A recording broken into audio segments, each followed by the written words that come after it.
Hi friends, मी शमा तुमच्या सर्वांचं स्वाद रेसिपीमध्ये अगदी खूप खूप मनापासून स्वागत करते। आज आपण मिक्स व्हेज मसाला खिचडी पाहणार आहोत। तर हा भाताचा प्रकार बऱ्याच जणांना माहीत असेल, पण तुम्ही या पद्धतीने मसाला खिचडी करून बघा।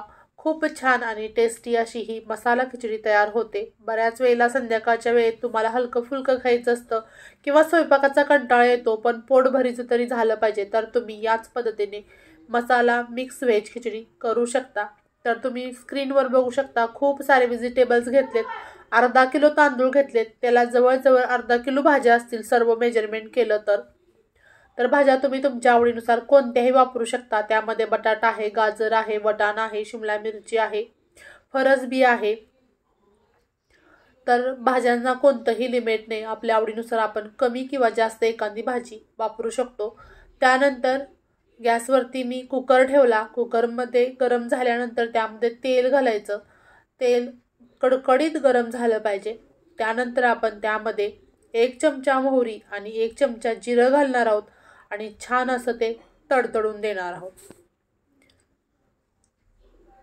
बऱ्याच वेळेला मुलांना काहीतरी पौष्टिक घालायचं असेल तर तुम्ही लंचमध्ये सुद्धा या पद्धतीने मसाला खिचडी करू शकता। एकतर मुलांचं पोट भरतं आणि एकतर हेल्दी खातात, दोन्हीही समाधान आपल्याला एकाच वेळेला मिळतं।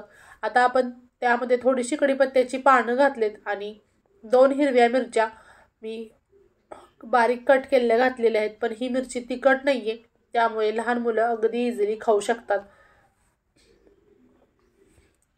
त्यानंतर चिमूटभर हिंग घालायचं आणि त्यामध्ये एक मोठा कांदा मी बारीक चिरलेला परतून घ्यायचा। त्यानंतर टोमॅटो परतून घ्यायचं। कांदा परतल्यानंतर आणि थोडंसं मीठ घालायचं, जेणेकरून आपल्या ज्या भाज्या आहेत, जे टोमॅटो आहे त्याला सुद्धा मीठ लागलं पाहिजे। त्यानंतर भातात सुद्धा आपण मीठ घालणार आहोत। जर प्रथमच तुम्ही माझे व्हिडिओ पाहत असाल तर चॅनलला सबस्क्राईब करायचं आहे, जेणेकरून नवीन येणाऱ्या व्हिडिओचे नोटिफिकेशन तुम्हाला मिळेल। आता कांदा आणि टोमॅटो एकजीव झालेला आहे, तुम्हाला मी दाखवलं स्क्रीनवरती। आता आपण 1 चमचा अद्रक लसूणची पेस्ट घातली। जर तुम्ही पोटाचा काही त्रास असेल आणि पोट दुखत असेल, खणर असेल, तर त्यामध्ये मसाले घालायचे नाहीत, मग बिन मसाला घालताच ही खिचडी करायची।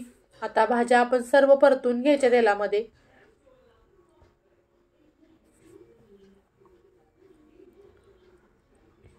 त्यानंतर बटाटा एक मी धुवून स्वच्छ पाण्यामध्ये ठेवला होता, जेणेकरून तो काळा पडू नये। आता आणखी थोडंसं मीठ मी घालते, जेणेकरून फक्त भातालाच मीठ लागलं नाही पाहिजे, भाज्यांना सुद्धा मीठ लागलं पाहिजे। त्यामुळे आपण जी खिचडी खातो ती खूप टेस्टी, प्रत्येक त्याचा घास आहे तो चवीलाच लागतो। आता छान अशी एक वाफ काढून घ्यायची। 1 मिनिटं वाफ मी काढून घेतलेली आहे। त्यानंतर थोडीशी हळद घालायची, एक अर्धा चमचा,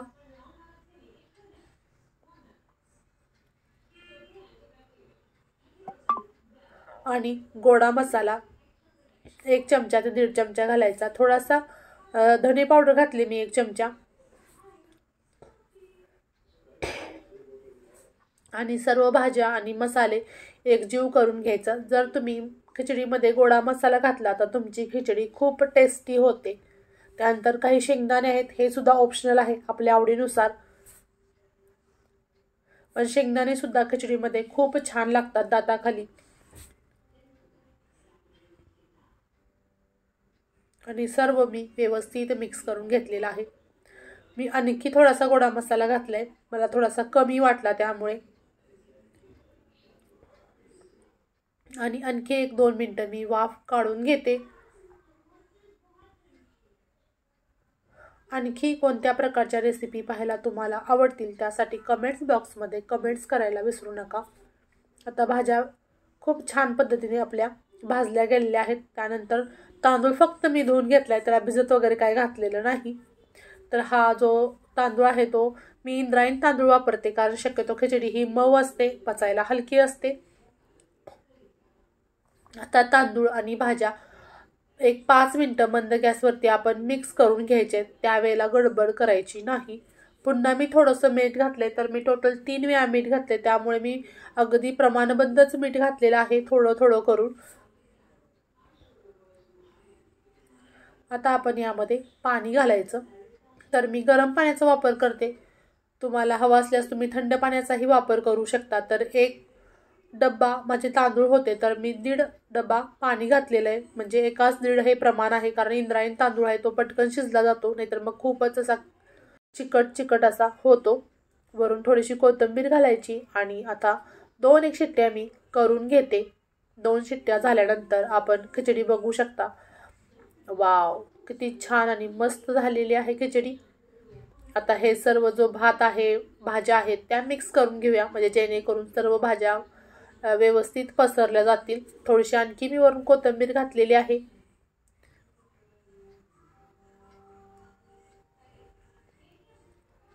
तुम्हाला आणखी जवळ कॅमेरा ठेवून मी दाखवलेला आहे. आता हे मिक्स करून घेऊ. तुम्ही कोणतीही बिर्याणी करा किंवा पुलाव करा, तर या पद्धतीने मिक्सच करून घ्यायची. मग त्यामुळे सर्व भाज्या किंवा जे काय असेल ते मिक्स होतं.